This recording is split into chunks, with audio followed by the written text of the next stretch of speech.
Praise lord. మన ప్రభువు ప్రియరక్షకుడైన యేసుక్రీస్తు నామమున మీకందరికి వందనాలు, శుభాలు.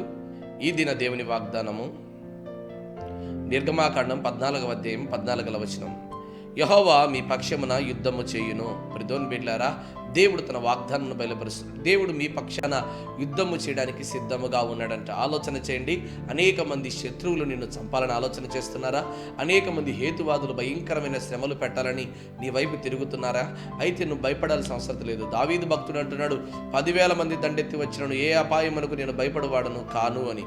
ఈ దినాన నీవు ఆలోచన చేయి. దేవుడు నీ పక్షాన ఉన్నాడు. దేవుడు మన పక్షాన ఉండగా మనకు విరోధి ఎవడు? ఆలోచన చేయండి. దేవుడు మన పక్షాన ఉన్నాడని మొదటగా మనం నమ్మాలి. ప్రియదేవుని బిడ్డలారా, దేవుడు మన పక్షాన ఉన్నాడని మనం నమ్మకపోతే దేవుడు యుద్ధం చేయలేడు. చూడండి, ఫరో సైన్యం అంటుంది ఏమని తెలుసా? ఇదిగో దేవుడు ఇజ్రాయేల్ ప్రజల పక్షాన ఉన్నాడు గనక మనం ఎంత ప్రయత్నము చేసినను మనం విజయం సాధించలేమని. నువ్వు నమ్ముతున్నటువంటి దేవుడు నీ పక్షాన ఉన్నాడని మొదటగా నీకు తెలియాలి. రెండవది, ఇదిగో నీ మీదకి లేస్తున్నటువంటి శత్రువులకు కూడా మన దేవుని యొక్క శక్తి ఏంటో తెలియాలి. ప్రియదేవుని బిడ్డలారా, అప్పుడే దేవుని యొక్క గొప్ప కార్యాలు బయలుపరచబడతాయి.